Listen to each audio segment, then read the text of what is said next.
J'ai quelques origines ukrainiennes, en tout cas du côté de mon père. C'est des après-midi sur les genoux de Coluche, le Comte de Monte Cristo, qui est, à mon sens, le meilleur roman écrit de toute l'humanité.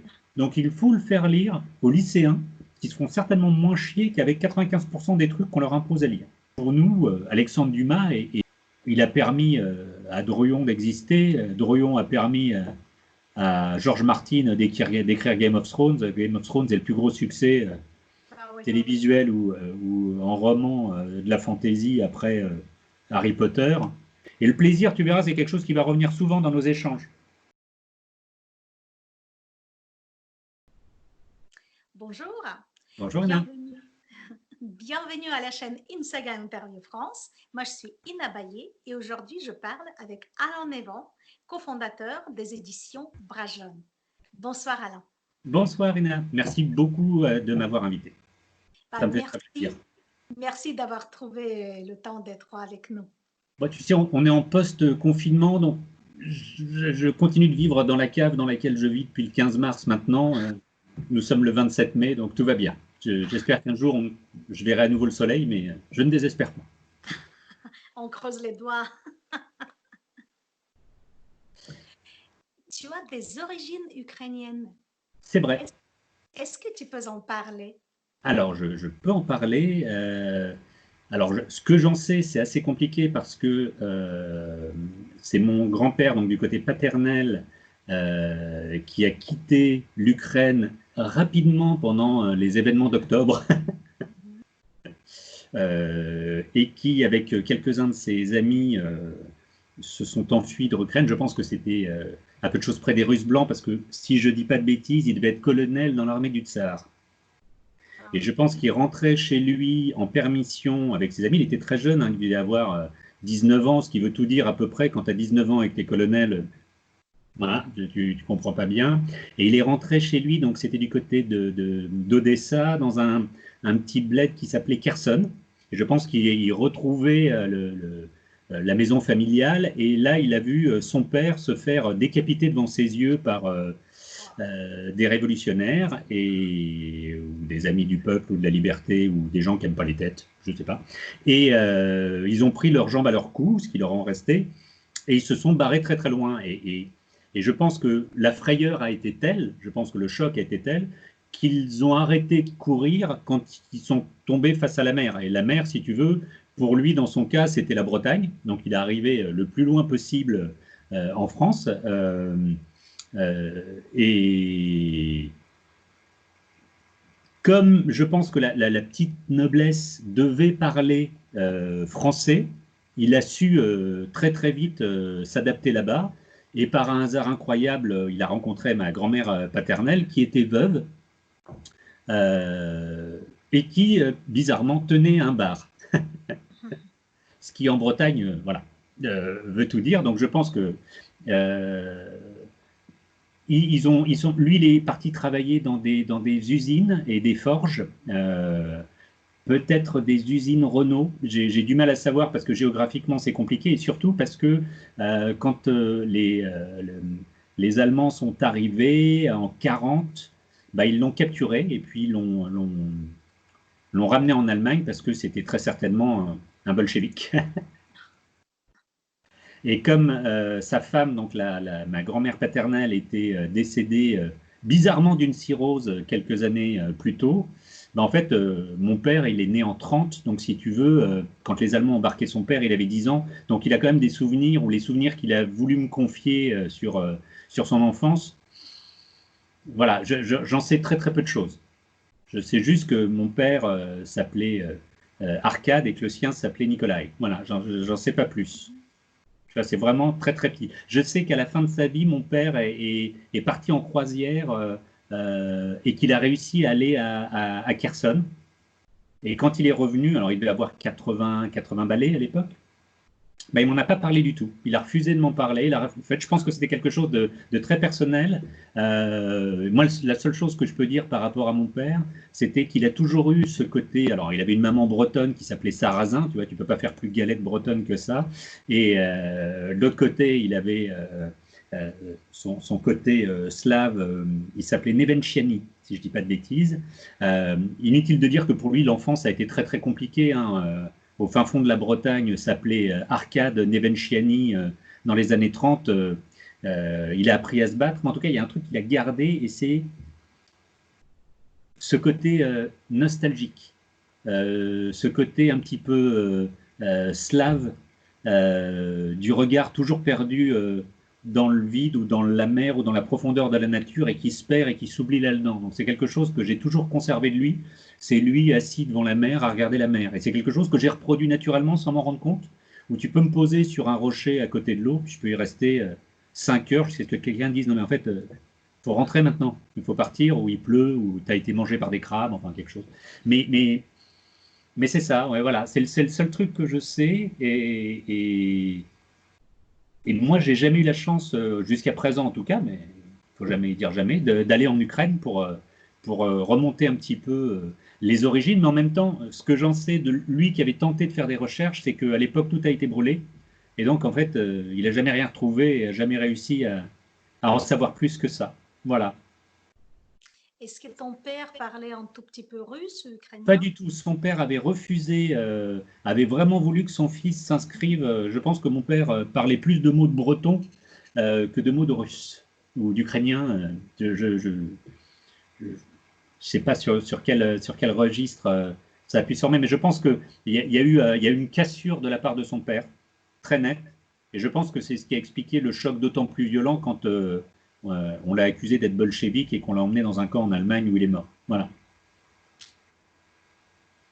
Bon, j'espère qu'un jour tu iras en Ukraine et peut-être Bah tu écoute, j'ai bien trouveras envie. quelque chose. Alors, je sais, si j'y vais, ça sera en tout cas pas pour essayer de rechercher quelque chose que je risque de ne pas trouver, mais simplement ne serait-ce que pour voir un petit peu, juste avoir le sentiment, si tu veux, d'être là-bas au bord de la mer, mais ça ne sera pas la même, et de regarder la mer Noire et de me dire, bon, bah, ok, donc mon arrière-grand-père devait regarder très certainement songeur et nostalgique cette mer, et puis voilà, puis j'ouvrirai une bouteille de quelque chose, et puis je ferai la fête tout seul au bord de l'eau, en pensant à tout ça.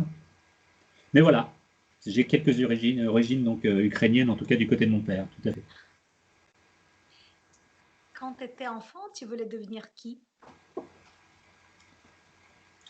Quand j'étais enfant, je voulais devenir qui? Je pense que alors, je fais partie. Alors, quand j'étais enfant, je pense qu'il y a des âges qui sont un petit peu différents. Je pense que entre 1 et 7 ans, euh, il serait logique de penser, parce que je n'en ai pas le souvenir, mais il serait logique de penser que je voulais être cow-boy ou indien ou quelque chose comme ça, parce que c'était encore une époque où on jouait aux cow-boys et aux indiens et où le western avait une place vraiment très très importante dans la culture télévisuelle. Euh, donc, on grandissait. Moi, j'ai grandi parmi les jouets dont je me souviens. Les Playmobil, entre autres, j'avais le fort Playmobil avec les cow-boys, les Indiens, la cavalerie, etc. Et même dans les BD qu'on lisait, dans les années 70, on lisait tu vois, les tuniques bleues, enfin, ou Blueberry, ou Comanche, enfin, il y avait toujours un truc qui renvoyait d'une manière ou d'une autre au western, quand c'était pas Eddie Mitchell ou Joe Dassin qui, avec leurs chansons, nous faisaient penser à ça. Donc, je pense qu'à partir de 77, tout a changé, parce que pour Noël, mes parents m'ont emmené voir Star Wars au cinéma. Et là, je pense que derrière, j'ai voulu être Dark Vador.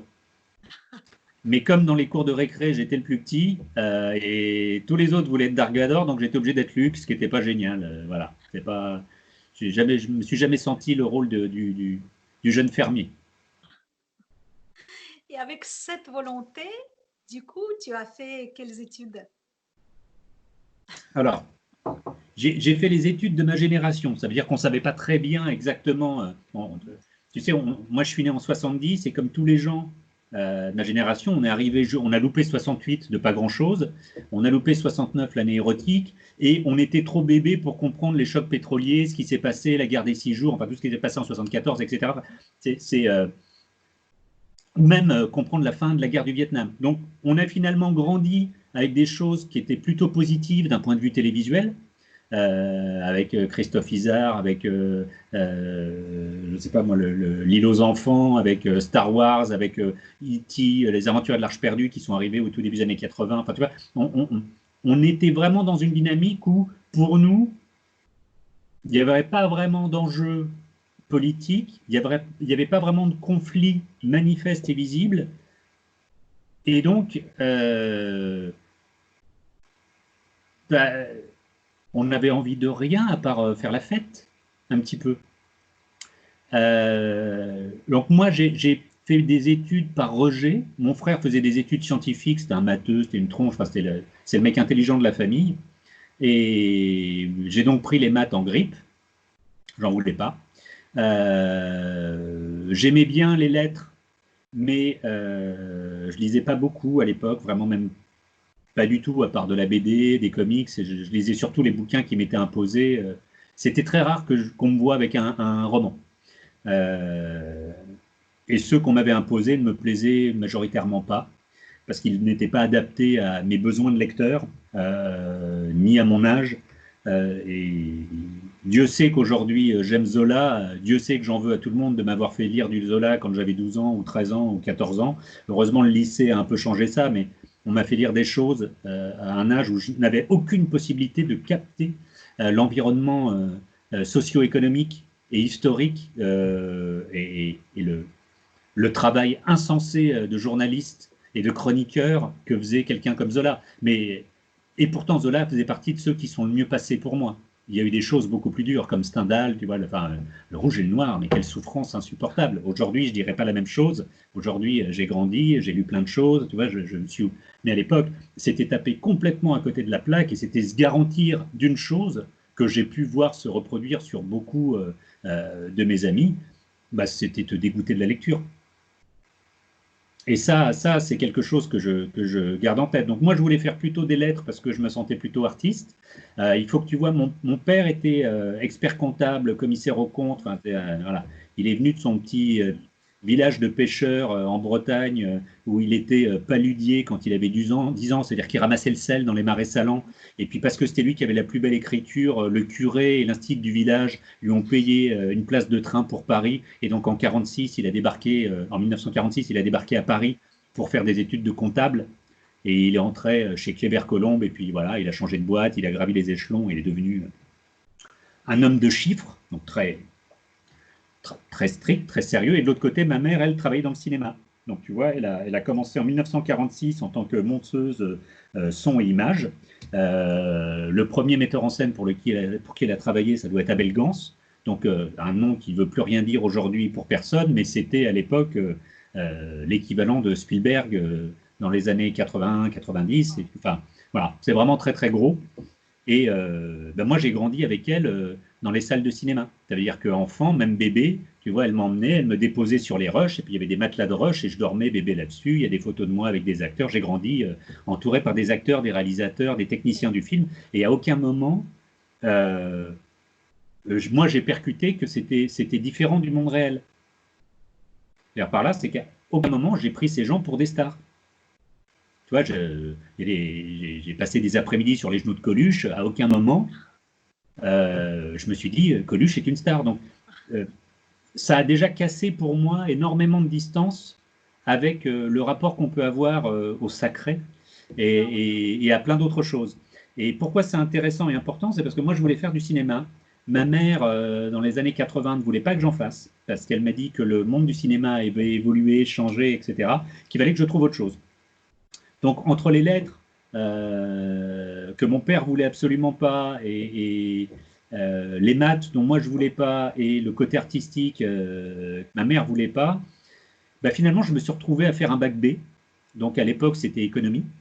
Et c'était un petit peu ce qu'on appelait le bac branleur, parce que l'une des choses que t'apprends le bac en France, c'est qu'il faut avoir 10. Donc, en fait, pour avoir ton diplôme, il faut que tu sois moyen. Si tu es moyen, en tout, il y a médiocre, c'est ça. Si tu es médiocre, tu as ton bac. Et ça, c'est quelque chose que j'ai compris très très vite. J'ai compris ça très très vite, on l'a compris avec mon groupe de copains au lycée, en se disant, bah, en fait, il suffit d'assurer tous les mois d'avoir 10 et au bac d'avoir la même chose, d'avoir 10. Et en gros, on se battait, en première particulièrement en terminale, pour être, comment tu fais pour être le dernier de la classe en étant plus proche de 10 et en rendant quand même des devoirs. Et donc, il y avait ce jeu insupportable entre nous. Fabrice, si tu nous regardes, je te salue, où il fallait qu'on rende des copies. mais il fallait être le plus proche de 10. Et c'est ce qu'on faisait. Moi, je devais être une fois sur 3, 36e sur 36 dans ma classe, avec 10, 29 ou 10, 87 de moyenne. C'était un vrai jeu. Et donc, bah, c'est exactement ce vers quoi j'ai tendu pour le bac. La médiocrité, donc le bac B, parce que tout était au même coefficient, tout était à 3, à part l'éco qui était à 4. Voilà, bah, je me suis planté en éco, hein, j'ai dû avoir 4, et puis j'ai quand même eu mon bac. Parce que j'étais bon dans les autres matières, etc. Donc, à partir de ça, il a fallu que je fasse un choix. Je me suis un petit peu engueulé avec mes parents et particulièrement avec mon père à l'époque qui voulait que je devienne comptable et chef d'entreprise et machin parce que c'est ce qu'il était, tu vois. Enfin, hein. Et j'ai dit, moi jamais, vous êtes tous des cons. Enfin, je suis parti dans ma rébellion habituelle et nécessaire, légitime et nécessaire pour la construction et la constitution d'un être à peu près sain et normal aujourd'hui. Et je suis allé en psycho. Je suis allé en psycho parce qu'il y avait suffisamment d'aspects culturels dans ces études et en même temps suffisamment de mathématiques et de sciences, puisqu'en fait, la première année de psycho, il y avait 9 heures, c'est ça, 9 heures par semaine de stats. Et ça, c'était sérieux. Ça, je pouvais le défendre, si tu veux, dans l'argumentation face à mes parents. Et donc, ils m'ont laissé, quand j'avais 17 ans, m'inscrire pour des études en psycho. Et je suis arrivé à 18 ans en doc de psycho à Malakoff. Voilà. Où après quelques années, j'ai arrêté la psycho parce que je pensais que j'allais devenir dingue si je restais. C'était quand même majoritairement des gens qui venaient pour se soigner à l'époque pour 500 francs, hein, donc 80 € l'année, et qui venaient chercher plus des réponses à leurs problèmes personnels qu'écouter ce qui se disait. Je me souviens de certains cours également où le nuage de chichon était tellement énorme que tu n'arrivais même plus à discerner le professeur en front de classe. Donc, je me suis retrouvé un petit peu perdu et j'ai regardé ma copie du bac. Et puis, la meilleure note que j'avais eue, c'était en anglais. Et donc, j'ai décidé un revirement total et je suis parti en anglais par équivalence. Et puis, j'ai fait ce qui s'appelait à l'époque une licence. C'était la 3e année d'anglais. Et là, j'ai eu un déclic sur la lecture. Un déclic qui s'est fait. Tu vois, 21 ans, je lisais pas avant. Et là, d'un seul coup, j'ai commencé à tout bouffer. Mais j'ai aucune raison pour expliquer le pourquoi du comment. C'est une rencontre avec un prof où je me suis dit, tiens, en fait, la littérature, c'est pas ce que je pensais.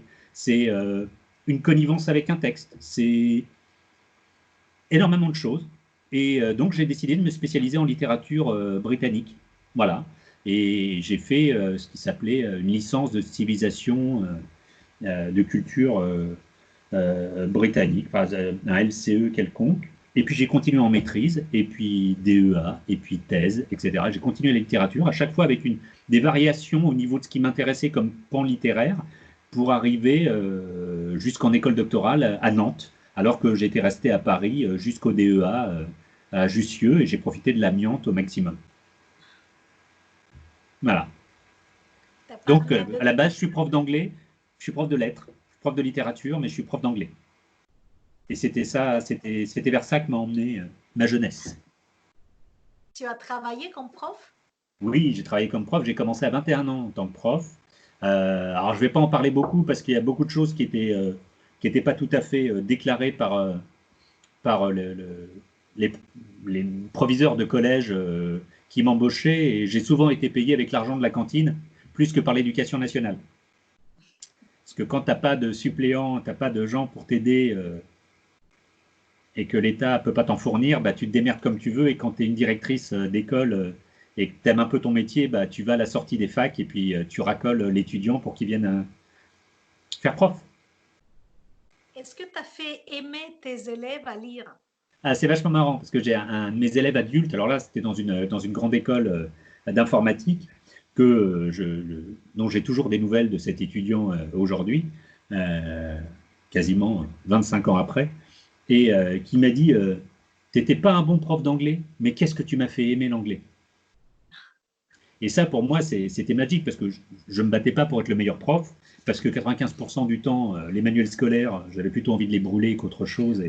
Et quand on faisait travailler sur du TOEFL ou du TOEIC, tu travailles la bêtise et l'inculture au maximum. Donc les gens qui sont fiers aujourd'hui, qui m'envoient des CV en disant j'ai fait tant au TOEIC, m'en fous. Ça ou rien, c'est pareil pour moi. Euh, donc, je suis très content de me dire que j'ai dû laisser des traces et j'ai fait aimer l'anglais, ou en tout cas, j'ai donné l'envie aux gens de pratiquer l'anglais sans avoir peur, de leur accent.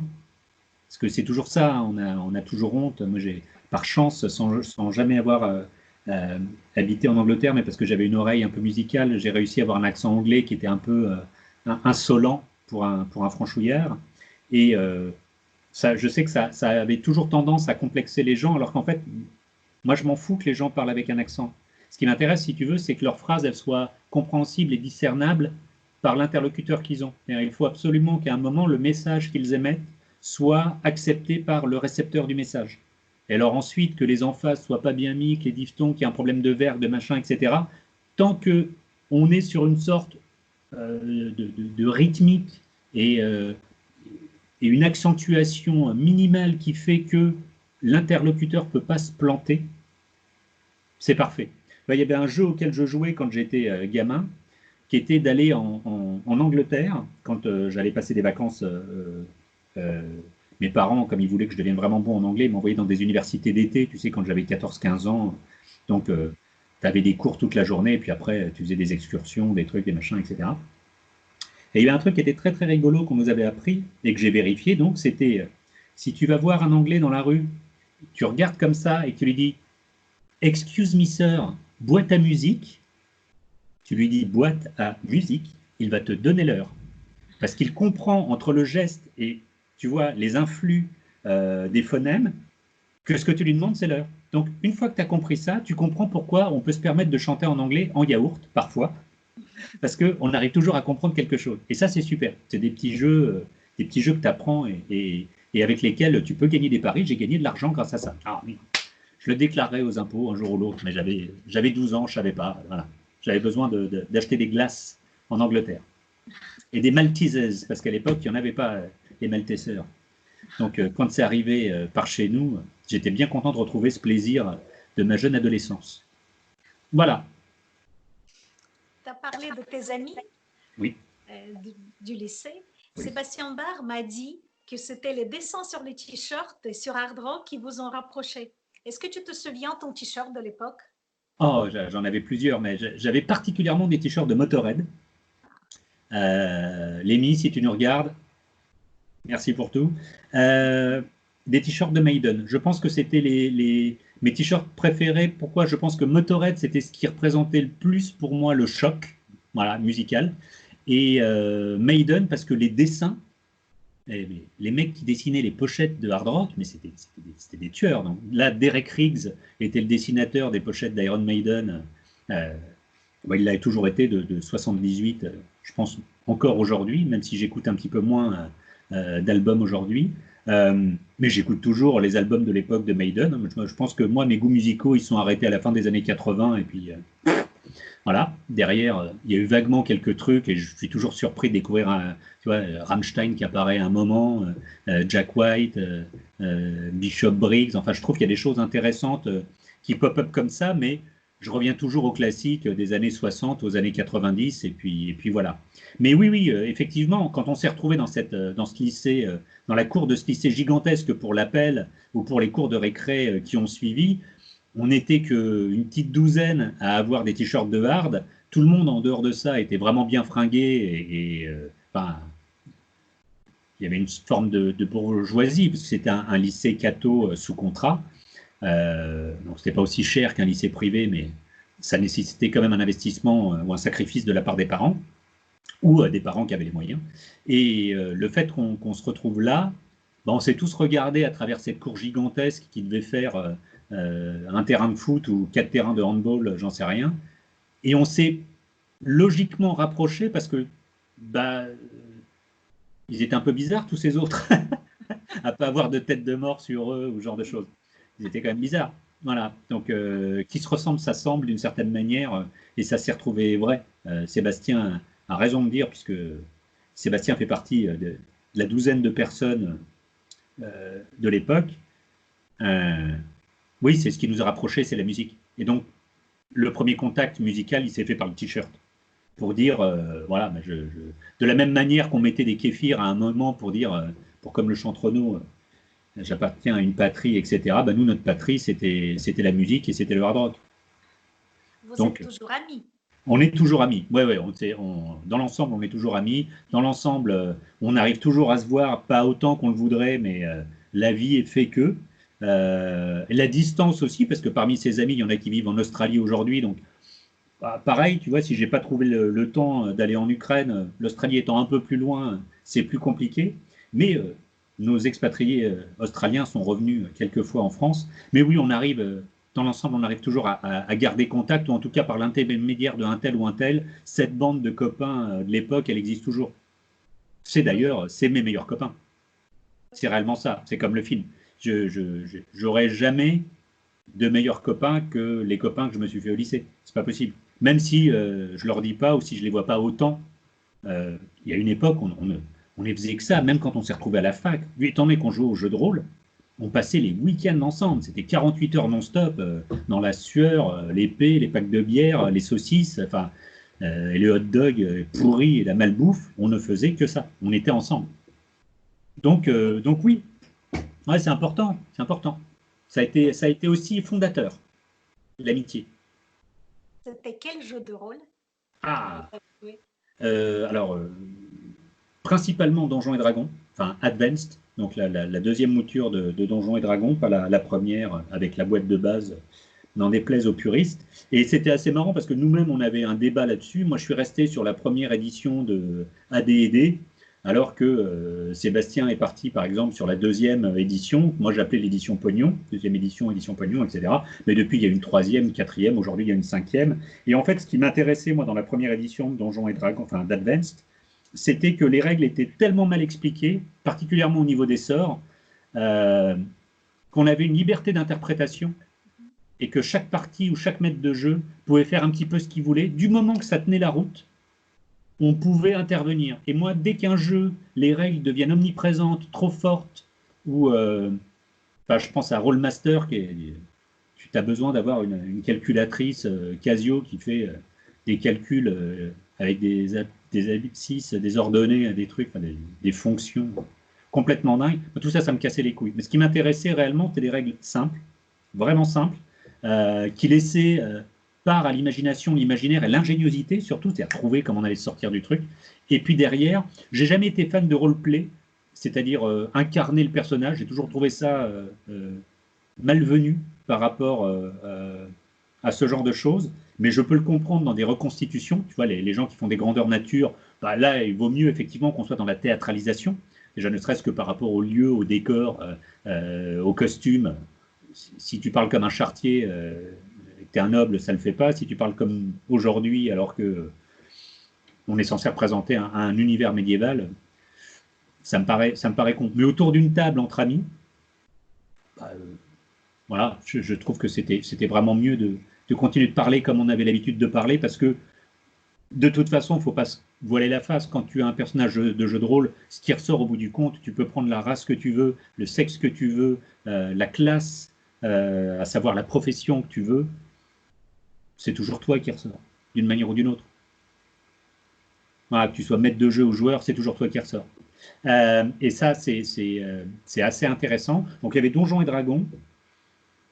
Je pense qu'il y avait Innominé Satanis, qui était un jeu français, qui était le pendant d'un jeu français qui s'appelait Magna Veritas, mais moi je préférais jouer des démons que des anges, parce que je trouvais que les anges, ils étaient un peu trop faf, et un peu trop oi oi, Cup of Boulogne, donc ça ne me plaisait pas particulièrement, alors que je trouvais qu'il y avait un côté bordélique dans Innominé Satanis, qui permettait de nouveau beaucoup de liberté tant aux joueurs qu'aux maîtres de jeu. Et ensuite, il y avait l'appel de Cthulhu, évidemment, dont je crois Sébastien a parlé dans son interview, parce que c'est une vraie frayeur. Donc le jour où j'ai commencé à ramener des gens un petit peu de l'extérieur, Karim, qui était à la fac en anglais avec moi, ou Cyril, quand on était un peu plus jeune, qui faisait des stages avec moi à l'INPI l'été, et qui depuis vit du jeu, il a créé une boîte qui fait des jeux de plateau et qui marche très très bien. Et aujourd'hui, il fait partie des Space Cowboys, etc. Et en fait, toute quand ces gens-là ont commencé à ramener des jeux comme l'Appel de Cthulhu ou Paranoia, l'ordinateur est votre ami, on a découvert d'autres pans de jeux. Mais très vite, en fait, devant la pléthore de jeux qui ont été produits, ben, on est revenu de manière relativement confinée à toujours jouer les 5 ou 6 mêmes jeux, si tu veux. Et tous les autres jeux, on les achetait, on les essayait, on disait c'est pas mal. Mais retrouver le plaisir du confort d'un jeu dans lequel tu te sens bien, quel que soit le challenge intellectuel dans la découverte d'un autre jeu, ça ne remplace absolument pas la barbe à papa, la barre de Mars, la canette de coca, la couette, la chantilly. L'effet chantilly, c'est ce que, dès que tu l'as, tu y reviens. Alors chacun sa chantilly, si tu veux, mais moi je me souviens de Cyril, tu vois, qui un jour est revenu en disant, là, j'ai fait une partie de donjon, le monde est extraordinaire, il jouait avec des types qui étaient manifestement tous ingénieurs, et il me regarde en me disant, tu te rends compte, le monde est une tore hélicoïdale. Moi je regarde, une tore hélicoïdale. Tu te rends compte le délire? Donc elle remonte comme ça à travers les unis. C'est quoi? Il me dit, bah, c'est une vis. Je dis, c'est une vis? Quel intérêt? Il dit, bah, tu comprends pas? Ben non, moi j'ai fait lettres, j'ai pas fait des sciences, donc j'en ai rien à foutre. Donc, ce qui lui l'intéressait, si tu veux, sur certains aspects du jeu, comme les règles, les univers, etc. Moi, ce qui m'intéressait davantage, c'était l'intrigue, c'était faire en sorte qu'il y ait une interaction avec tout le monde, c'était être caché derrière un paravent, et puis faire semblant que je jetais des dés, ou pas jeter des dés. Hein, je l'avoue aujourd'hui sans honte, les mecs, il y a plus d'une fois, j'ai pas jeté de dés, vous le savez, on le sait, on est tous menteurs, le paravent, il sert à mentir.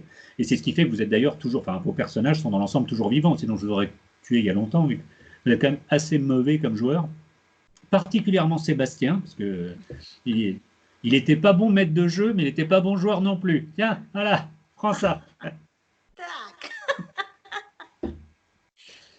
Oui, excuse-moi. Non. Et Science Fiction Magazine, comment tu t'es Science-fiction retrouvé magazine. dedans? Je me suis retrouvé dedans grâce à Henri, alors, qui est aussi un copain de lycée.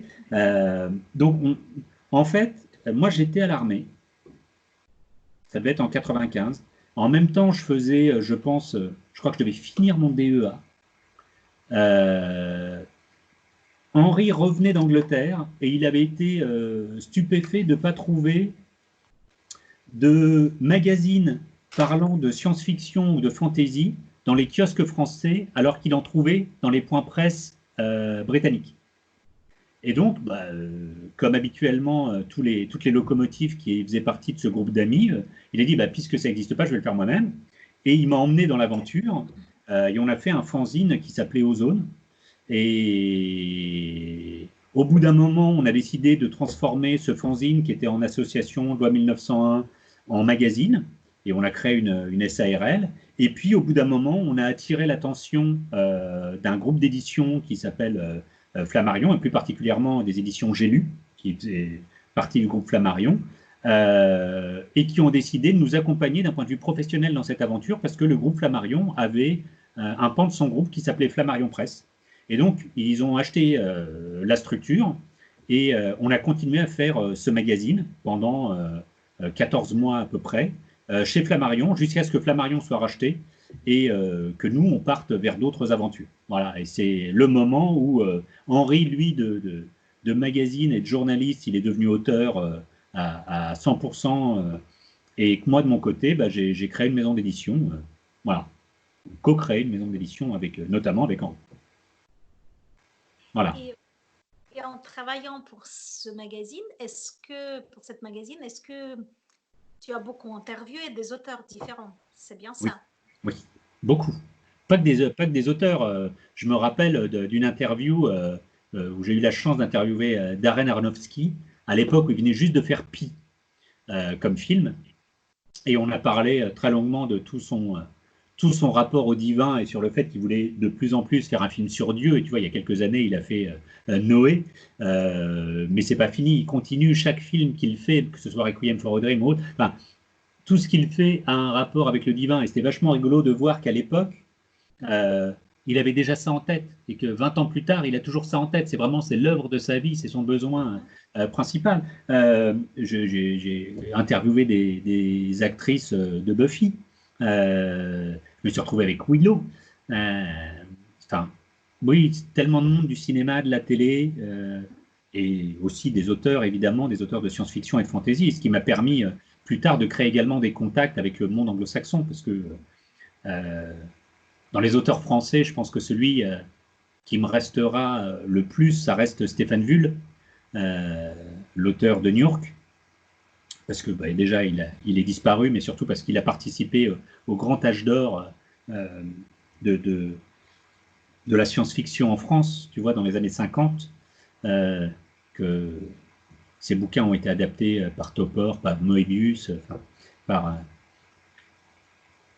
des artistes vraiment, vraiment doués, par toute une génération, dirais-je.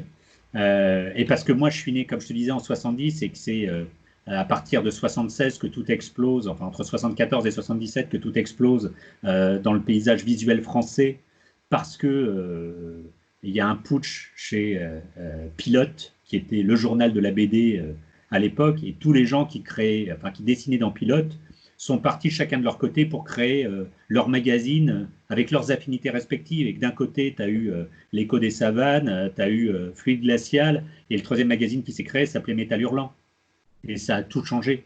Ça a bouleversé la vision que les gens avaient je dirais, de ce que le futur allait être. Voilà, et des gens de ma génération ou d'autres, tu vois, comme Luc Besson, ils ont grandi bercés par les mêmes récits. Et quand tu vois le cinquième élément, tu sais que ça renvoie à Mézières, tu sais que ça renvoie donc à Métal Hurlant, à toute cette époque-là. Enfin, il y a eu énormément d'échanges. Même l'arrivée de Star Wars, les mecs qui ont fait Star Wars en 77 savent très bien que, Ralph McQuarrie et co, ils savent très bien que sans les premières images ou les premières BD de Moebius, Drouillet, tous les grands qui ont fait la SF en France, peut-être que Star Wars n'aurait pas exactement ressemblé à ça, tu vois, dans la façon dont ils ont eu de designer les choses. Et pareil, je pense pour Alien, mais ensuite, il y a une capacité d'influence. Derrière, on s'est servi, on a puisé dans Star Wars, on a puisé dans Alien de Ridley Scott et d'autres films pour nourrir la BD, donc, et le roman, etc. Puisque la plupart de ces gens qui faisaient de la BD ou qui faisaient du cinéma, c'était d'abord des lecteurs de romans. Ils avaient lu Ray Bradbury, ils avaient lu Isaac Asimov, ils avaient lu les grands classiques, Frank Herbert, ils avaient lu les grands classiques de la science-fiction et certains grands classiques d'ores et déjà de la fantasy, comme Tolkien, par exemple. Est-ce que ça répond plus ou moins à tes questions sur les interviews? Oui. Tu veux d'autres ragots? Et la traduction? Oui. La traduction. Alors, j'ai fait de la traduction au tout début de la maison d'édition, mais c'est simplement parce qu'on n'avait pas d'argent. Donc, comme il n'y avait pas d'argent, que les premiers bouquins étrangers qu'on a achetés étaient des bouquins anglais, c'est moi qui les traduisais jusqu'à ce qu'on génère suffisamment d'argent pour pouvoir prendre des traducteurs professionnels. Voilà. Et depuis, tu t'es arrêté ou tu continues? Oui, j'ai fait une quinzaine de bouquins. J'ai parfois fait quelques parodies parce que, comme j'ai fait ma thèse sur l'humour, j'ai un rapport à l'humour qui est très spécifique, très particulier, et que j'ai des facilités pour traduire l'humour, en tout cas, même si j'ai pas toujours tout traduit. Il y a des choses où j'ai dit, cet humour-là, il irait mieux chez quelqu'un d'autre que chez moi, parce qu'on a là aussi des affinités. Mais j'ai principalement traduit les œuvres de David Gemmell, qui est l'un de nos auteurs phares chez Brajlon, et comme ça a marché très bien, très vite, tout de suite, moi j'avoue que j'ai continué un maximum de temps, et puis il est arrivé un moment où le boulot dans la boîte devenait tel que j'avais plus le temps de traduire, et que mes associés ou mes collègues préféraient que je bosse dans la boîte plutôt que de passer du temps à traduire des bouquins. Mon temps pouvait être mieux employé pour d'autres choses. Donc j'ai abandonné la traduction un petit peu à regret, je t'avoue, parce que moi c'était vraiment super sympa. Enfin, c'était 3 semaines d'isolation globale de 8h, 22h non-stop à chier du cygne, immergé dans un roman. J'allais faire ça en Bretagne. À 22h, j'allais voir la mer. Non, c'était bien. C'était chouette. C'était des moments introspectifs très forts. Et puis c'est magique quand le bouquin que tu traduis te plaît. Parce que quand le bouquin te plaît, en fait, tu le traduis, donc tu es en train de traduire, en train de lire la page du tu traduis. Puis au bout d'un moment, tu oublies de taper. Et tu continues la lecture, tu sais, et puis 100 pages plus tard, tu te dis « Ah, mais merde, quel con, hein, je suis censé traduire, pas lire », et puis tu te fais avoir au jeu. Et ça peut t'arriver 20 fois pendant ta traduction. De la même manière, quand tu es trop fatigué, ouais, en fait, tu traduis pas, tu réécris en anglais ce que tu es en train de lire. Ça m'est arrivé de faire des passages en anglais, tu vois, dans le bouquin, dans la traduction, et de dire « Ah, en fait, j'ai juste copié le bouquin, parce que, voilà, c'est des moments rigolos. » Mais oui, ça a été un chouette pour moi, ça a été vraiment très chouette pour moi, la trad. Vraiment, j'ai apprécié. Et peut-être qu'à la retraite, j'y retournerai un petit peu sur certains auteurs que je ne vois toujours pas traduits aujourd'hui, et je pense que c'est une question de voix. Je l'ai fait parce qu'on n'avait pas d'argent, mais parce que je le sentais aussi. Tu vois, il y a des auteurs où tout de suite j'ai dit non, ça c'est pas pour moi, je ne peux pas les faire. Je serais incapable de rendre une voix. La traduction, c'est quelque chose de très particulier. C'est un vol. Tu t'empares de quelque chose qui n'est pas à toi et tu le fais tien. Sauf qu'en même temps, il faut donner l'impression que le bouquin, il a été écrit d'abord en français et que c'est pas une traduction. Donc c'est un jeu un peu vicieux, la traduction, et vicié aussi de fait. Après, il y a des genres, il y a des théories, il y a les sourciers, il y a les ciblistes, etc. Mais ça, c'est de la flûte. En fait, c'est le bouquin que tu vas traduire. Il a été choisi par un éditeur parce qu'il a aimé le bouquin qu'il a lu. Et ce qu'il veut partager, c'est le bouquin qu'il a lu. Donc, tu n'es pas censé modifier le bouquin, tu n'es pas censé l'altérer, tu n'es pas censé l'améliorer, tu es censé renvoyer au même plaisir de lecture. Il faut que l'éditeur, quand il lit la traduction, il retrouve les mêmes sentiments qu'à ses lectures d'origine. Ça veut dire que tu peux publier, en tant qu'éditeur, des bouquins avec des défauts. C'est ton choix, au dernier moment, de dire je vais corriger ce défaut ou je ne vais pas le corriger. Mais c'est un choix. Et ce choix, tu l'as fait au moment où tu as dit je veux apporter le plaisir que j'ai eu à lire cet auteur. Je veux que le même plaisir, tu vois, se plaque. Alors là, si tu fais regarder cette interview des traducteurs, ils vont me haïr, me conspuer ou me lancer des patates, mais c'est pas grave. J'ai raison. C'est tout ce qui compte. Parce que sinon, il n'y aurait pas d'éditeur. C'est ce qu'oublie souvent le traducteur. Il y a eu quelqu'un qui est passé avant lui et qui a dit ce bouquin est bien, je le veux comme ça. Et derrière, c'est une question de dialogue. Et ce qu'oublie souvent l'éditeur, c'est de dialoguer avec son traducteur pour lui expliquer ce qu'il veut. Et si tu ne dialogues pas avec ton traducteur, tu passes à côté de ton boulot. Parce que ton boulot, c'est retrouver le plaisir. Et le plaisir, tu verras, c'est quelque chose qui va revenir souvent dans nos échanges. Comme je t'ai dit, j'ai pas eu de meilleurs amis, mais c'était aussi des amis Chantilly, c'était du plaisir. C'était du plaisir de venir à l'école tous les jours pour les retrouver. Quelles que soient les emmerdes, que soit l'école, quel que soit enfin, le lycée, quelles que soient les emmerdes en tant qu'adolescent que tu pouvais avoir avec tes parents, c'est pas grave. Tu les retrouvais, tu sais que tu allais rire, tu sais que tu allais t'amuser, tu sais que tu allais rêver, tu sais que tu allais partir dans autre chose, tu sais que tu allais enfin construire un monde dans lequel tu t'intégrais. Pour moi, la pire chose qui me soit arrivée dans ma vie, c'est d'avoir 18 ans. Je suis arrivé à l'âge de la responsabilité, c'est-à-dire que je pouvais passer le permis, je pouvais payer des impôts, je travaillais. Quelle horreur! Quelle horreur! Alors que moi, toute mon enfance, mon adolescence, malgré l'acné, malgré les trucs, les emmerdes, les premières filles, tu vois, les premières cuites, les machins, et l'école, la prison peut être l'école en tant que perception, ça s'effaçait tellement face à la liberté que me procuraient mes amis et le bien-être qu'ils me procuraient d'être avec moi et d'être mes amis. C'était génial. Rien n'effacera ça. Enfin, l'amitié que j'ai pour et l'amour que j'ai pour les gens de cette époque, il est énorme. Énorme. Même si je ne les vois pas et même si je suis un mauvais ami parce que je ne les appelle pas assez souvent et je ne prends pas assez de leurs nouvelles. Peu importe. Pour moi, c'est des années qui sont inégalées et en plus, c'était les années 80. Donc des années qui sont très décriées parce que ce sont des années qui, d'un point de vue artistique, ont donné naissance à tout et son contraire, au meilleur comme au pire. Mais c'est justement ça qui était intéressant dans ces années. Les années de perfection, elles ne sont pas intéressantes. Elles sont parfaites. Les années d'imperfection, elles ne sont pas intéressantes. Elles sont imparfaites. Les années où il y a les deux, et tu te fais ton petit buffet campagnard gratuit où tu prends un petit peu ce que tu veux et tu retrouves les tiens, etc. Et tu peux te moquer des mises en pli des mecs à l'époque. Enfin, il y a plein de choses dont tu peux te moquer sur les années 80. Mais en tout cas, tu ne peux pas te moquer de la créativité, du foisonnement qu'il y a eu dans ces années-là. Et on ne retrouvera jamais plus ce foisonnement-là. Jamais plus. Les années 90 sont devenues des années légèrement grunge pour tout le monde. C'est-à-dire qu'on après les années de maîtrise qui étaient les années 70, les années d'expérimentation qui étaient les années 60, tu as les années un petit peu bordéliques des années 80, et ce bordel, ce chaos, mais merci, merci, merci aux années 80. Merci. Et pourtant, il y a eu de la merde, hein, mais c'est pas grave. Mais je l'apprends aussi, ça vient avec. C'était génial. C'était génial. Tu as parlé de toutes ces années et on arrive donc les années 90 et après l'an 2000. Vous Oui, avez créé la maison d'édition le 1er avril 2000. oui, C'était exprès ce choix. Oui, c'était exprès, bah, déjà parce que Fluide Glacial avait fait pareil, et ensuite parce qu'on s'est dit, ça peut être rigolo. Voilà. Et moi, comme toujours, je te dis, je pense que s'il y a une journée où je passe pas au moins 1 heure à rire, ou si on n'a pas ri au moins 1 heure dans la journée était pourrie. Pour moi, c'est pas une bonne journée. Donc, il faut qu'il y ait de l'amusement. Donc ça faisait partie de l'amusement quotidien. On s'est dit, bah, on va déposer. Et on s'est dit, ça va être rigolo. Et quand on est arrivé, alors c'était à Bobigny qu'on a déposé, au greffe du tribunal de commerce de Bobigny qu'on a déposé les statuts de la société, quand je suis arrivé là-bas, je ne suis pas arrivé tard, hein, j'ai dû arriver entre 10h30 et 11h du matin, il y avait une queue, mais monstrueuse pour le dépôt des sociétés.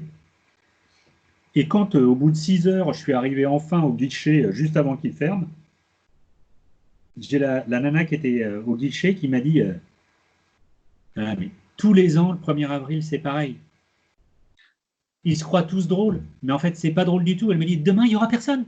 Il n'y aura personne demain. Mais aujourd'hui, c'est non-stop. Voilà. Et c'est là où j'ai pris ma première leçon d'édition. C'était jamais aussi original que tu le crois. Et ça, c'est un truc qu'on a gardé chez Brajlon, tu vois, les associés en tout cas. On sait très bien qu'on n'est jamais aussi original qu'on le croit. Jamais.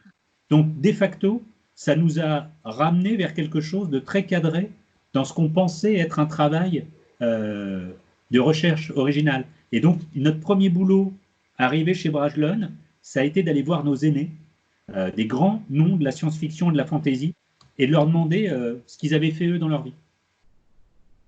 Parce que de toute façon, on ne fait que reprendre des méthodes qui ont déjà marché, qui ont déjà fait leurs preuves, etc. On change un petit peu la... Mais en fait, rien de neuf. Rien de neuf sous le soleil. Ça a déjà été pensé avant. Le seul moment où on a pu réellement faire une différence, c'est avec l'arrivée de l'e-pub, de l'e-book, plus précisément, et du livre numérique, où on s'est dit, bah, tiens, voilà, il y a un nouveau Far West, mais en fait, très vite, on s'est rendu compte que le Far West, autant dans sa commercialisation, il ne fallait pas le penser comme le livre, autant dans sa production, il ne fallait pas le penser comme le livre, autant dans sa conception intrinsèque, ça reste un récit, ça reste un roman ou une nouvelle ou de la poésie ou un manuel technique. Donc, il y a des choses là aussi où bah, il y a moins d'originalité possible, même si on a fait des tests. Hein. J'ai fait des e-pubs multilingues en cadavreski où j'ai donné le texte original anglais à un traducteur français qui l'a traduit en français, et ensuite je l'ai donné à un traducteur américain qui l'a traduit en américain. Donc ça passe de l'anglais au français à l'américain. Et en fait, tout ça, c'est le même EPUB.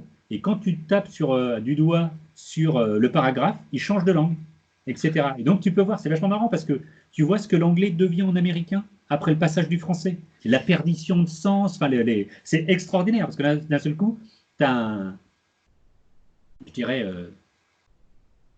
une richesse pour le travail ou la compréhension du texte qui est énorme. Ça, je pense qu'on en a vendu 4. Et c'est certainement le truc le plus extraordinaire et original qu'on ait fait à l'époque. 4. Voilà, l'originalité ne paye pas. Elle n'a jamais payé. Cette année, vous fêtez 20 ans. Oui, confiné, mais 20 ans confiné. On a Oui, fêté 20 ans dans nos caves respectives. Oui, félicitations. Merci. Par contre, c'est tombé pendant le confinement. Est-ce que Ouais. vous avez prévu un événement et maintenant il est reparti? Alors, on avait prévu toute l'année des choses.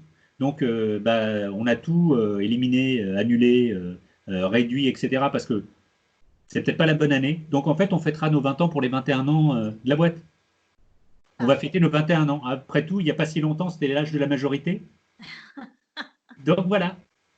Voilà. Je préfère qu'on fête notre anniversaire alors que tout le monde est dispo, tout le monde est relax, détendu, et il n'y a plus cette angoisse ou cette menace qui plane, même si avril l'an prochain, aura-t-on un vaccin? Je ne sais pas, mais en tout cas, Sinon, on le fera pour les 22 ans, c'est pas grave. 22, c'est aussi un chiffre symbolique, ça peut marcher. L'important, c'est qu'on fasse la fête, qu'on s'amuse et qu'à un moment, on célèbre tous les auteurs qu'on a à notre catalogue, mais tous les gens qui travaillent avec nous dans la maison d'édition, nos associés, tous ceux qui ont participé à cette aventure, du lecteur voilà, à l'auteur, donc libraire, diffuseur, distributeur, tout le monde, toute la chaîne, et qu'on se dise, ça fait 20 ans que nous on défend l'imaginaire en France et la littérature ou les littératures populaires.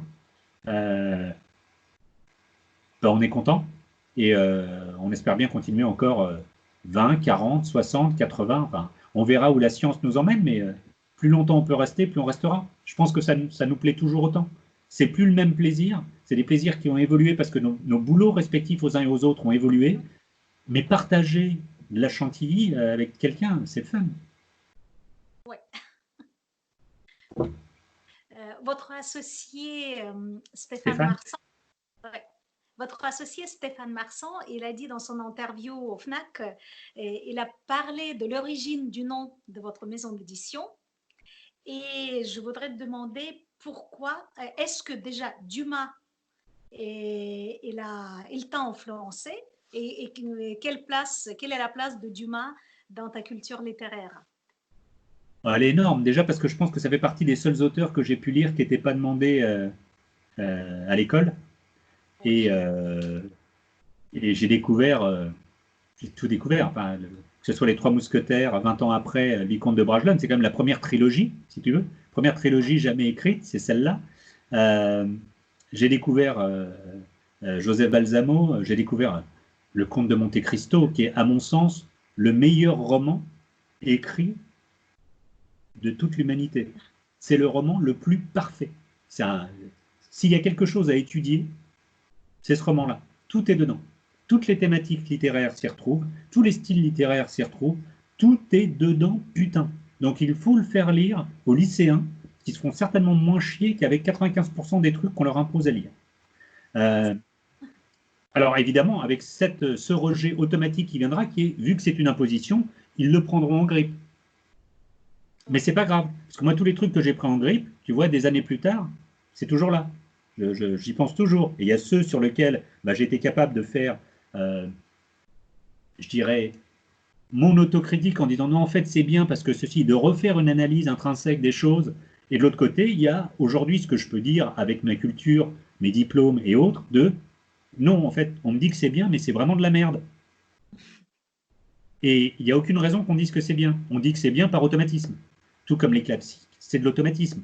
Quand tu es à une époque où, particulièrement la guerre des Michards, qui étaient les manuels scolaires avec lesquels on apprenait, et qu'on dit, voilà, la base du 14e ou du 15e siècle, ce sont ces auteurs-là, et qu'en fait, à cette époque, il y avait que ces auteurs-là qui écrivaient parce que c'était ceux qui savaient écrire, donc c'était les riches. Là, tu dis, mais en fait, c'est un peu biaisé, parce que on ne peut pas juger qualitativement de gens qui sont les seuls dépositaires de quelque chose. Mais si on n'est que 10 à avoir de la glaise chez soi au monde et que je te fais un truc avec la glaise, on ne va pas définir ce que j'ai fait comme étant une poterie. C'est peut-être complètement inutile, il y a peut-être des trous, ça ne sert à rien. J'ai fait un truc. Ah, j'ai fait un truc. Mais est-ce que ce truc est qualitativement, techniquement bien ou autre? Non. Donc, il y a toute une culture, pas seulement littéraire, qui se retrouve dans tous les médiums de la culture, la peinture, le dessin, la musique, le cinéma, à tous les arts de manière générale, où on encense énormément de choses qui ne valent absolument pas le coup d'être encensées. Et par contre, je prends plaisir, moi, à encenser des choses qui sont, et je le sais, et je peux expliquer pourquoi c'est pas bon, mais ça me fait plaisir. C'est comme toujours, il faut différencier le bon du bien. Qu'est-ce qui est bon et qu'est-ce qui est bien? Et une fois que tu arrives à faire la différence des choses, tu t'aperçois que tu n'as pas à avoir honte d'aimer de la merde. Tout le monde doit aimer de la merde. Parce que ça réagit, ça nous prend aux tripes, c'est des émotions, c'est des. Pourquoi est-ce que ce truc ignoble ou cette musique pourrie me plaît? J'en sais rien. J'ai aucune explication. Tout ce que je sais, c'est qu'elle me touche. Je sais que ce tableau me touche. Pourtant, il a été dessiné avec les pieds, ça se voit. Mais c'est pas grave, il me touche. Cette musique me touche, ce film me touche. Alors qu'il touche personne d'autre. C'est pas grave. C'est pas grave. Ce qui est important, c'est que les choses nous touchent, c'est que l'art nous touche. Et qu'on puisse partager ça au moins avec une personne. Si on peut le partager avec au moins une personne, c'est génial. C'est génial. Comment tu expliques ce phénomène de Dumas et pourquoi il a influencé tellement la littérature dans d'autres pays Ah, également? bon. En fait, ce que tu es en train de me dire, c'est que je me suis un peu éloigné de la réponse sur Dumas. Alexandre Dumas, en fait, Brajlon, oui, Oui. On a choisi le titre de Brajlon parce que on n'a pas pu avoir un autre qui nous plaisait aussi, qui était le Passe-Muraille, parce que c'était compliqué avec les ayants droit de Marcel Aimé. Mais on aimait bien l'idée, si tu veux, d'arriver avec une culture littéraire qui, pour nous, n'a jamais été un combat, en ce sens où on n'a jamais pensé que le genre de l'imaginaire, science-fiction, fantasy, fantastique, horreur, ce que tu veux, était le meilleur genre. Ça n'existe pas un meilleur genre. On pensait que c'était juste un genre qui était sous-représenté en France et souvent dévalorisé par une infinité de personnes qui se retrouvent en charge du livre. Donc, ça va du chroniqueur à l'enseignant, en passant par le libraire, en passant par le distributeur, en passant par les associations d'auteurs, etc., etc. Il y a une vraie problématique sur l'imaginaire. C'est-à-dire, depuis les frères Goncourt, depuis leur décès, on a perdu la valeur de ce qu'était l'imaginaire. Le frère Goncourt, le premier prix Goncourt en 1903, c'est Force ennemie de John-Antoine No, et c'est une invasion extraterrestre.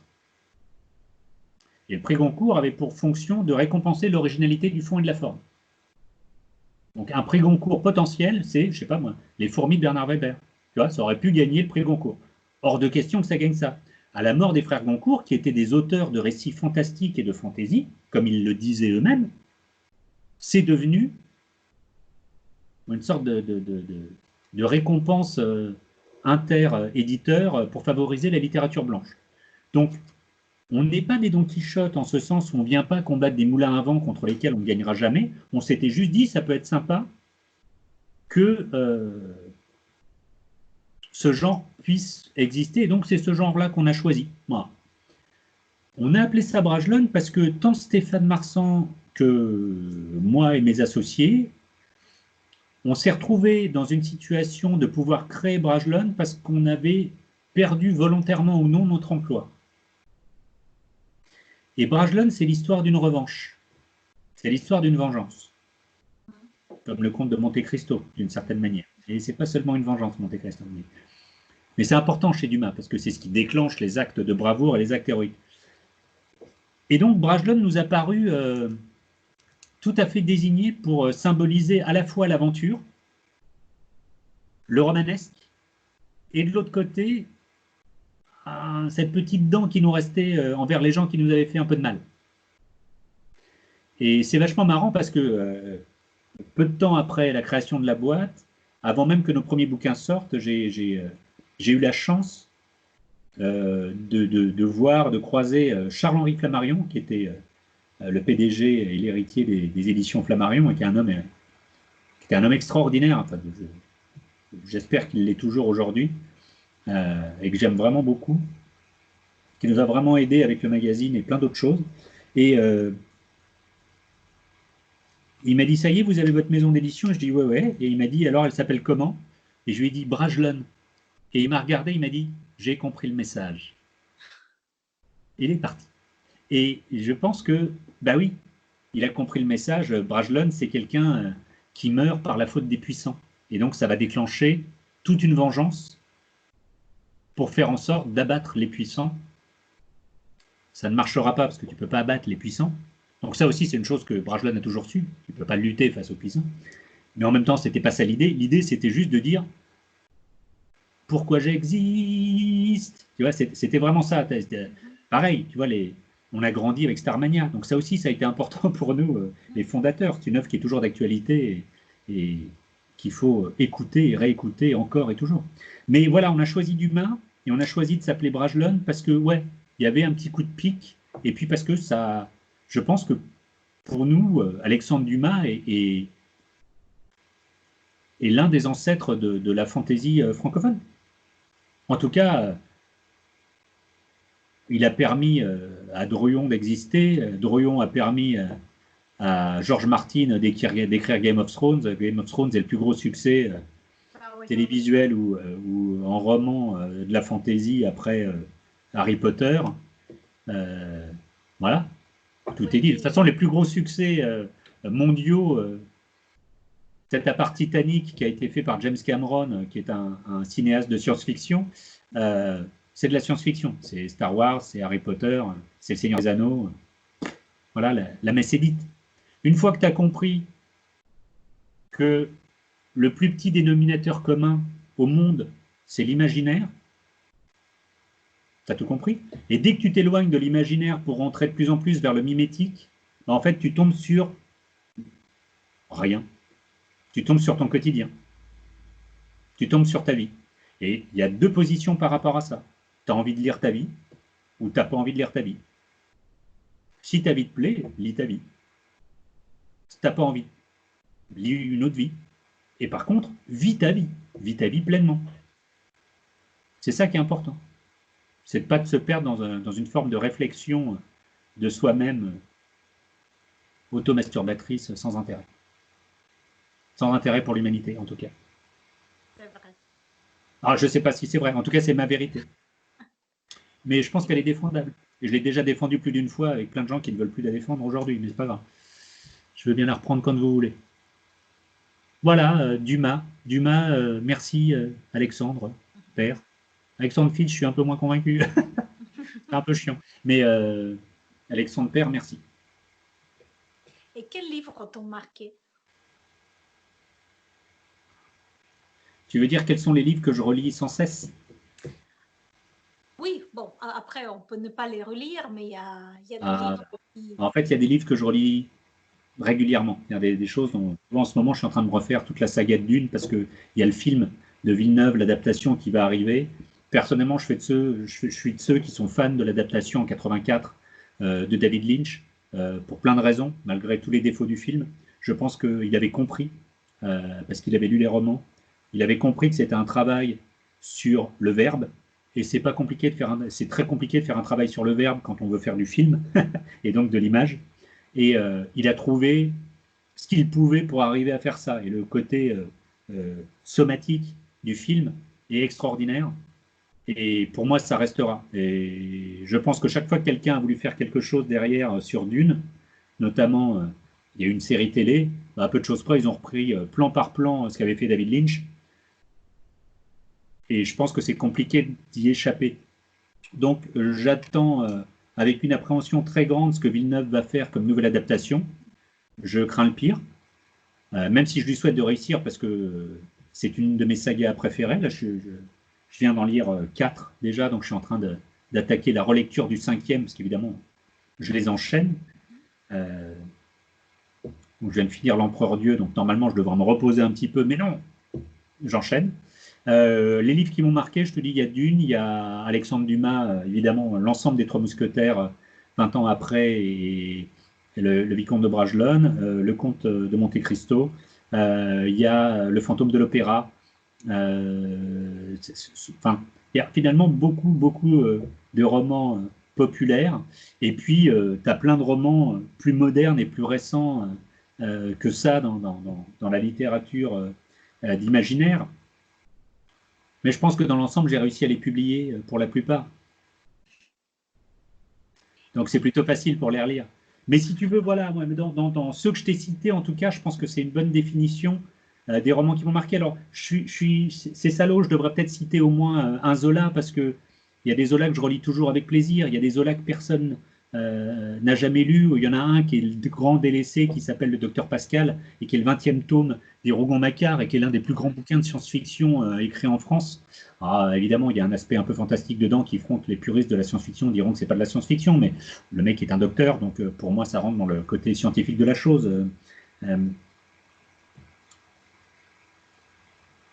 C'est extraordinaire de lire le docteur Pascal, surtout quand tu as lu les 19 autres romans auparavant.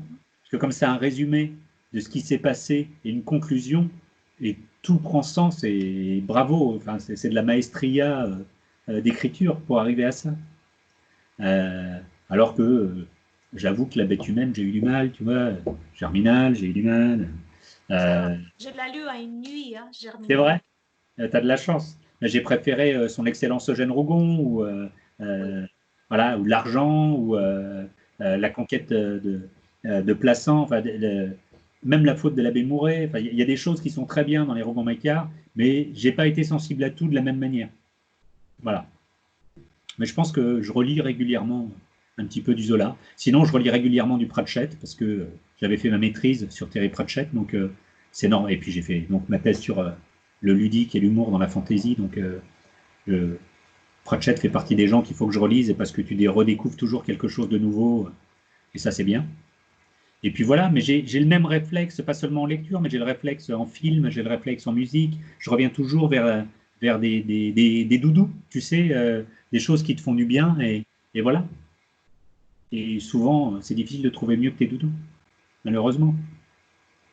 Ou que tes années avec tes amis et tes potes de collège, de lycée et de fac.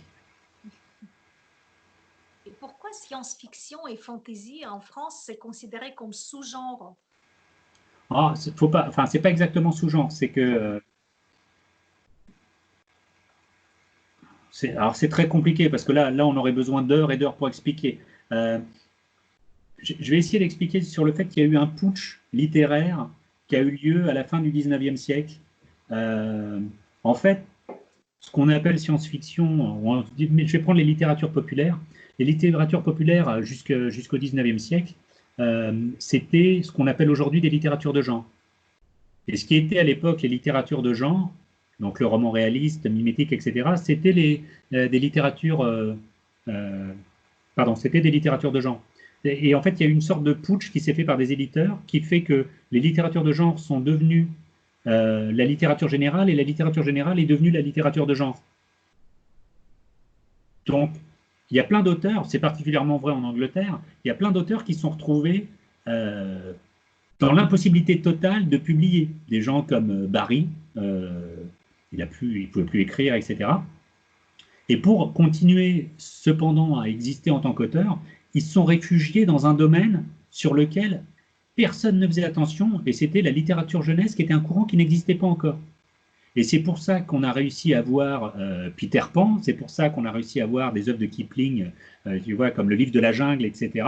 C'est qu'en fait, comme ils ne pouvaient pas publier chez les grands éditeurs, ils ont publié dans des sections jeunesse, alors que leurs bouquins, sous couvert d'être jeunesse, sont des bouquins qui s'adressent grave aux adultes.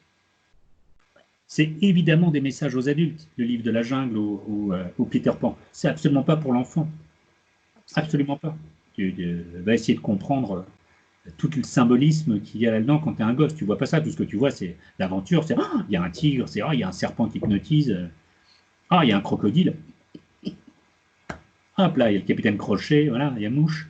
Il y a tout ce qu'il faut, mais ce n'est pas le propos de ces auteurs. Et donc, si tu veux, on s'est retrouvé dans une sorte d'engrenage un peu merdique à ce moment-là, où malgré toutes les tentatives en Europe de faire perdurer des choses, on s'est pris 2 guerres mondiales sur la gueule qui ont vu l'apogée de la technique et de la technologie.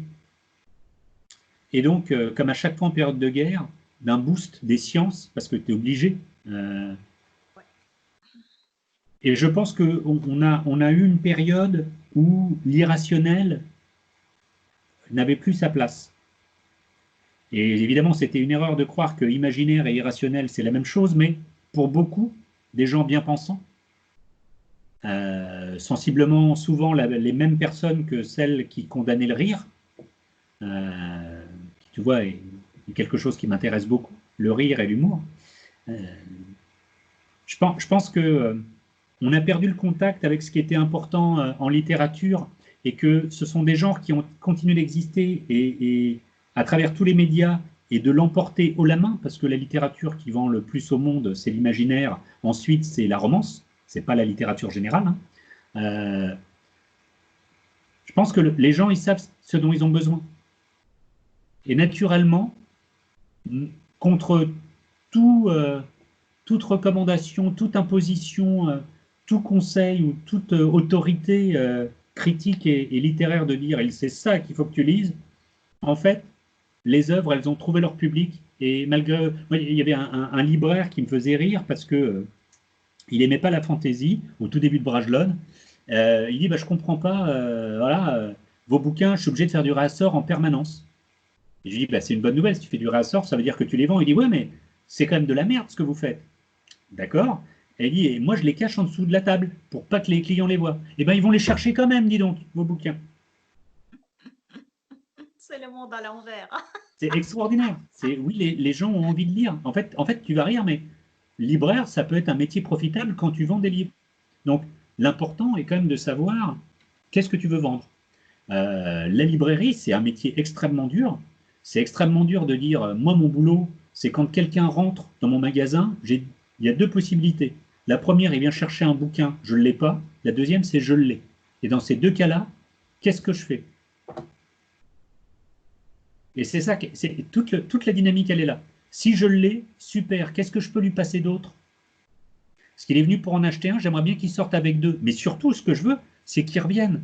Donc ça veut dire que le deuxième que je vais lui passer, ou que je vais essayer de lui vendre, il faut que j'ai compris par ses goûts et l'échange que j'ai eu avec lui, ce qui lui plaisait. Et derrière, d'ici quelques romans et quelques achats qui l'auront rendu confiant à mon égard, je pourrais l'orienter vers des choses qui, moi, libraire, me semblent plus pertinentes que d'autres. Il y a un vrai process, tu vois, qui peut se mettre en place. Et de l'autre côté, c'est pareil. Désolé, je ne l'ai pas, je peux vous le commander. En attendant, dans la même veine, je peux vous conseiller ça. Franchement, plein de personnes l'ont lu, ils en sont contents. Si vous n'êtes pas content, revenez me voir et je vous le rembourse. On a fait ça avec Brajlon, un satisfait ou remboursé.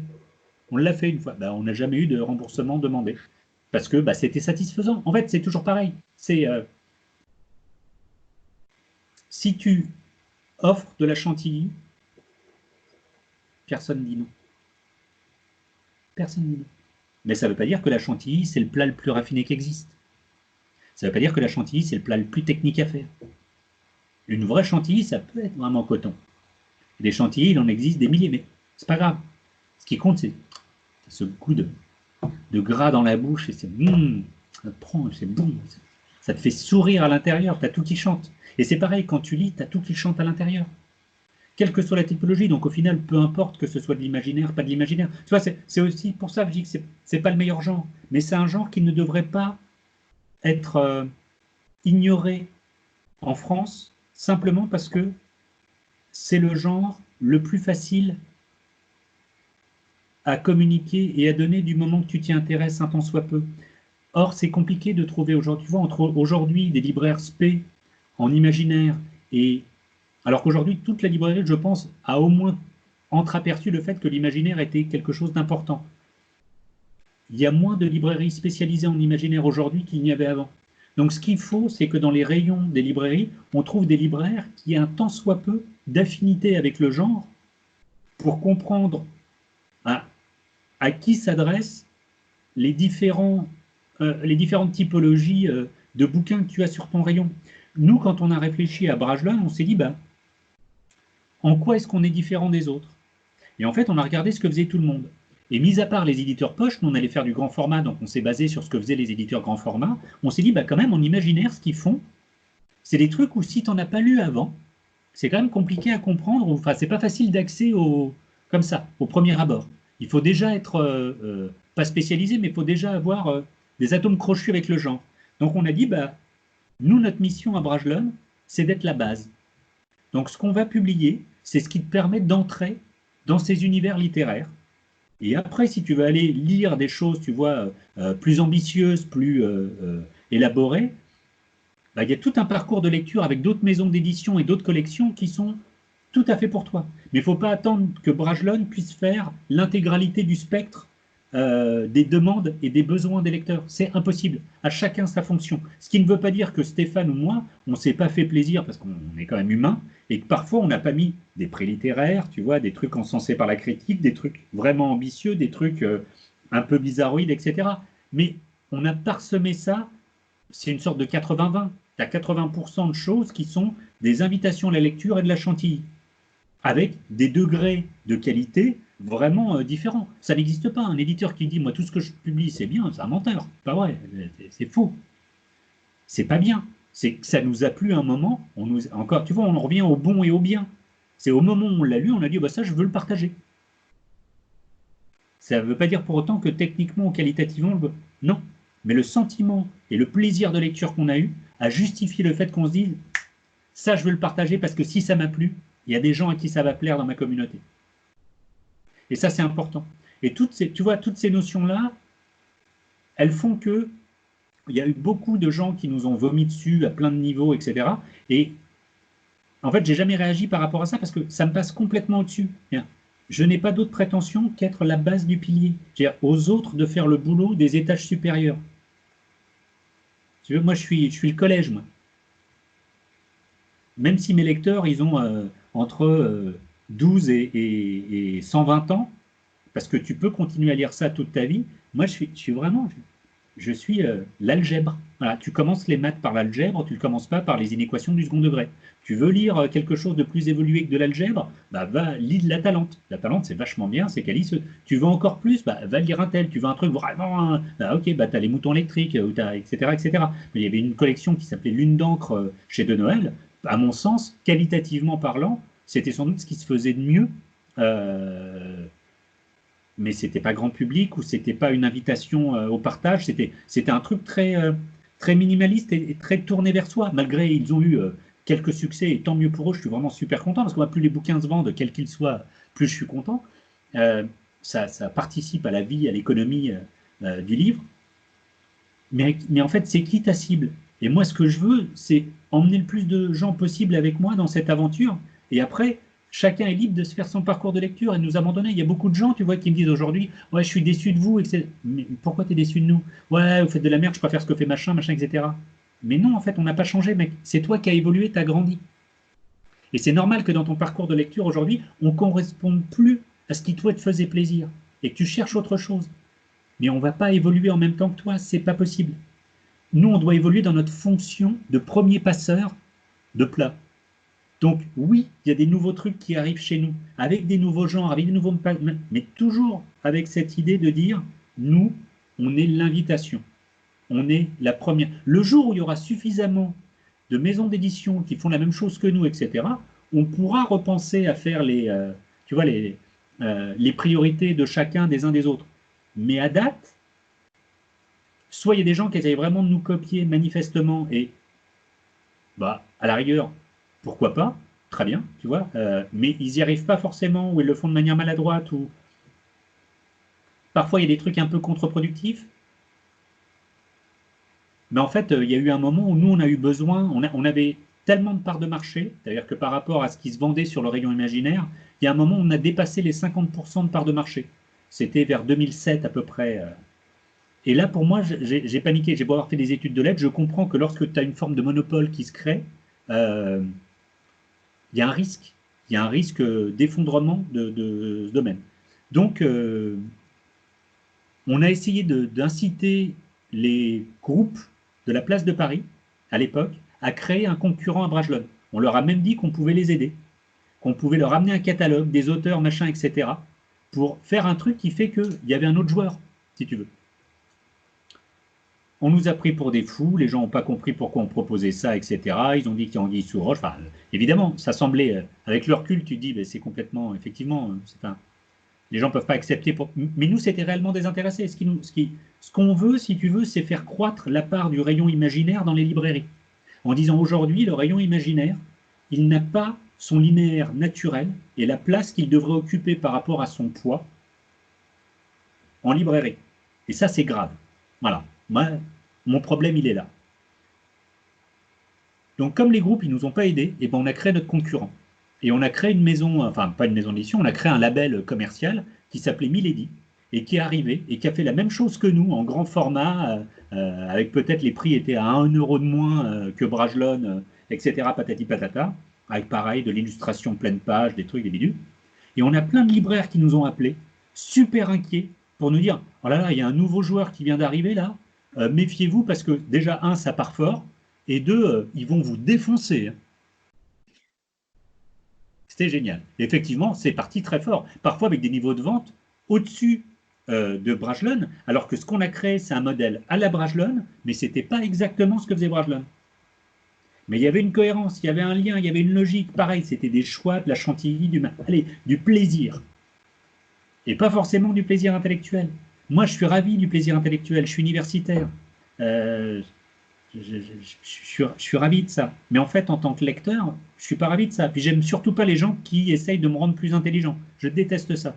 Les gens qui essayent de m'expliquer les trucs et les machins. Casse les couilles.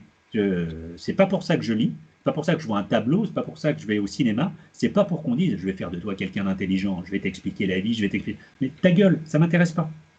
Si je veux que quelqu'un m'explique la vie, je pars à Katmandou. Tu vois, je vais voir un grand maître quelconque et puis hein, je sais pas, je pars au Népal, j'en sais rien. En tout cas, j'écoute pas une émission culturelle où je. Enfin, j'essaye de trouver des choses qui font que. Tu vois, c'est comme pour l'anglais. Tu n'étais peut-être pas le meilleur prof d'anglais, mais tu m'as donné envie.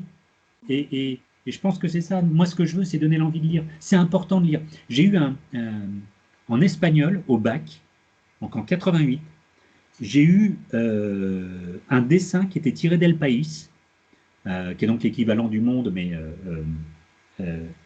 en Espagne. Et le dessin disait, tu voyais deux enfants qui se parlaient, il y en avait un qui tenait un livre, et à la place des cheveux, ils avaient des pages en guise de cheveux. Et il y en a un qui dit, le sous-titre c'était « Quand on sème des livres, on récolte des idées ». Et ça, c'est un truc que j'ai jamais oublié. Quand on sème des livres, on récolte des idées. Et avoir des idées, c'est super important. Surtout aujourd'hui, au vu de notre société, de nos politiques, de l'État, des régions, des municipalités, de ce que tu veux. C'est important aujourd'hui dans notre vie, nous en tant que société, qu'on ait un maximum d'idées, qu'on favorise l'émergence d'idées, qu'on soutienne et qu'on amène des idées nouvelles. Pourquoi? Parce que ces 30 dernières années, les révolutions n'ont pas arrêté de se succéder d'un point de vue technologique, mais également social, au niveau du monde du travail, au niveau de tout. Les gens n'attendent plus la même chose de la vie qu'avant, les gens n'ont plus le même temps pour les choses qu'avant. On ne peut pas attaquer des problèmes aujourd'hui sociopolitiques de la même manière qu'on le faisait dans les années 90. Or, aujourd'hui, tous nos politiques, quel que soit le bord, hein, que le bord soit en marche ou insoumis, ou de gauche ou de droite, ils sont toujours bloqués dans des systèmes de pensée et de réflexion qui font que tu n'avances pas. On a surperformé au moment du numérique quand le numérique est arrivé, et on a été les leaders du numérique incontestés, et on a bouleversé le marché d'un point de vue numérique. Pourquoi? Parce qu'on n'a pas pensé le numérique de la même manière. On a eu des idées. Je ne te dis pas qu'aujourd'hui, on a toujours des idées. On en manque peut-être, justement parce qu'on s'est quand même tellement démené et qu'aujourd'hui, il faut qu'on se remette en cause sur plein de choses, etc. Il y a une nouvelle vague d'idées à apporter. Et aujourd'hui, je vois autour de nous les autres éditeurs, ils ont assimilé ce qu'on a apporté, ils le déclinent tous les uns les autres à leur manière, et c'est très bien parce qu'on a enfin réussi à créer une forme presque, il y a presque un vrai marché. On n'y est pas encore, parce qu'il manque une révolution technologique pour arriver au vrai marché du numérique. Parce que depuis la liseuse, le Kindle, l'iPad ou le téléphone mobile, ça n'a pas convaincu suffisamment de gens encore. Même si le confinement, là, a fait que beaucoup de gens ont découvert cette lecture sous ce format-là, et finalement ont trouvé que c'était moins pire que prévu. Moi, en tant qu'éditeur, en tant que bibliophile, bibliovore et ce que tu veux, le numérique n'a jamais été un problème pour moi. Jamais. Pourquoi? Parce que pour moi, ce qui compte, c'est l'histoire. C'est pas le médium sur lequel on va le mettre. C'est l'histoire. Et il y aura toujours du papier, il y aura toujours du livre. Par contre, le numérique, je le reconnais que quand je partais avec 2 valises de bouquins pendant mes vacances pendant 3 semaines, où je faisais le tour des librairies, je ne savais pas de quoi faire, j'étais obligé de les donner derrière, ça m'arrachait le cœur. Je ne pouvais pas les ramener ni en voiture, il n'y avait pas la place avec toutes les conneries, ni dans le train parce que je ne pouvais pas les porter. Je suis bien content aujourd'hui de partir en vacances avec ma liseuse. Hein. Ce qui ne m'empêche absolument pas d'aller faire le tour des librairies de bord de mer et d'acheter des trucs. Sauf qu'au lieu d'en avoir 50, je reviens avec 4-5 bouquins, tu vois. Mais j'ai ma liseuse, ou mon iPad, ou mon iPhone. Et pour moi, c'était important de me dire, en fait, l'ennemi, ce n'est pas le numérique. En fait, l'ennemi, c'est les autres médias. L'ennemi, c'est le jeu vidéo. L'ennemi, c'est les applications de jeu sur ton smartphone. L'ennemi, c'est Netflix. L'ennemi, c'est, tu vois, c'est la télévision, c'est la musique, c'est tout le reste. L'ennemi, en fait, c'est l'autre média culturel. C'est celui qui te prend moins de temps. Lire un bouquin, ça prend entre 3 et 8 heures. Voir une série sur Netflix, ça te prend 40 minutes et t'arrêtes quand tu veux. Donc tu vas préférer regarder un épisode sur Netflix. Bon, en fait, tu vas te manger l'intégralité de la saison, hein, parce que tu es faible.